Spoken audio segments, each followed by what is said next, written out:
attorney. I'm also a CPA. So I'm here to tell you a little bit about my seminar, okay? So somewhere in your career as a realtor, as a real estate professional, whether you're an escrow company, a tie-up, or an investor, you're going to run into where the seller has passed away. The sellers pass away, the son and daughter says, please buy my house. The heir says, please buy my house, please sell my house. How do you do it, okay? So that's called probate, okay? I'm going to teach you the California probate process. The California probate process, basically, we're going to go down in detail the California probate process together, because once you have an understanding of the California probate process, you now can navigate the real estate transaction much better. So we're gonna, in the California probate process, it starts off with the probate petition. The probate petition basically will petition the judge to make him or her the executor, will basically tell the court what is it you want. So it all jumpstarts with the probate petition. We'll go into detail. The moment I file the probate petition, it's going to be in the newspaper. That's part of the law. It's called publication in the newspaper.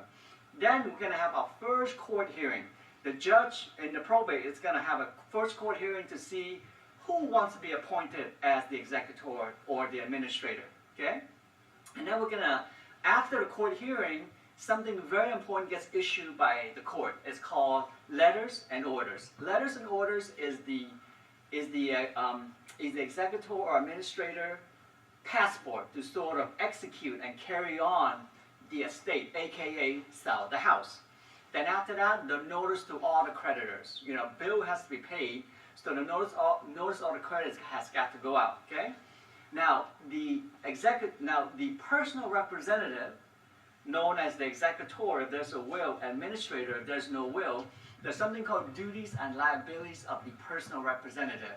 What is that all about? We'll look at it in detail. Okay. And then we have the probate appraisal of the house. How does that work? Because in limited authority, you have to sell for at least 90% of what the probate representative is worth. So we'll take a look at inventory and appraisal. We'll take a look at what is the job of the probate referee and how you, as a real estate professional, how do you help the court? How do you help the probate referee in making sure the valuation is correct? Because if the valuation is wrong, it throws off your sale, okay? Now, and then we're going to talk about something very important, full authority. Full authority is the best way to sell a house in a probate. How does your seller get full authority? Your buyer, why does your buyer want full authority? We'll dig into full authority. Now, after that, let's say once your seller has letters, orders issued, okay, and it's full authority, then the notice of opposed action gets filed. Notice of opposed action basically says, hey, we're going to sell the house, okay? So that's called a notice of opposed action. We'll dive deep into that because you're going to need order letters and notice of opposed action to close escrow with full authority. If it's limited authority, how do you deal with that? In limited authority, you might have heard the term court confirmation. Court confirmation is needed if your seller has limited authority. Court confirmation on the day of the court, how does it work, okay? Doing that on that day of court confirmation is something called the overbidding process. The overbidding process is nothing more than essentially an auction, okay? We'll take a look at the overbidding process. Let's say your buyer wants to go to court and buy that house. Well, how does it work? How does the number work out numerically? When does the bidding start, okay? And then after that, we'll talk about payments of the estate liability. This bill's got to be paid, right? So we'll talk about how does the creditor gets paid. And then we'll talk about, and then after that is basically litigation. If there are any dispute among the heirs, if there are any dispute among any third party, that's when all the litigation takes effect. And then we're going to talk about Proposition 58, Proposition 193. That has to do with property tax. It's very, very important. We'll dig into it. And then the final petition comes. The final petition is when we have done all this and we're going to close out the estate. That's called a final petition. I'm going to tell the judge a story of what happened so the judge can make distribution to all the heirs and close out the estate. So we'll go through the California probate process together. You know, it will enhance that segment of the business, probate, because sooner or later you're going to run into a deceased seller who passed away, okay? Probate is nothing more than a title clearinghouse. Someone passed away, the house is in their name, how do you sell it, right? So what type of vesting are you looking for? We'll talk about joint tenancy. We'll talk about community property rights of survivorship. We'll talk about tenant in common. We'll talk about revocable transfer and death. Revocable transfer and death. We'll talk about LLC corporation. We'll talk about trust. Because depending on how title is vested, it's going to lead to whether a probate is needed or not. And title vesting has a lot of legal and tax implication too.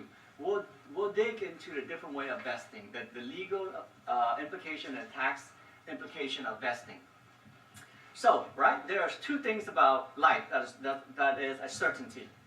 Death and taxes. We talked about death, which is probate, right? Now let's talk about tax. We talk about specifically the estate tax. When your children receive the house, you bought the house for 100 grand, now it's worth $1 million. Does your children, your son and daughter, when he or she takes the house, is there any estate tax? Okay? Then we're going to talk about capital gain. You bought the house for 100 grand. You bought the house for 100 grand. 30 years later, it's worth $1 million. When your son and daughter gets the house, do they pay any taxes? That's called capital gain. Is there any capital gain in the appreciation from 100,000 to $1 million? That's called capital gain.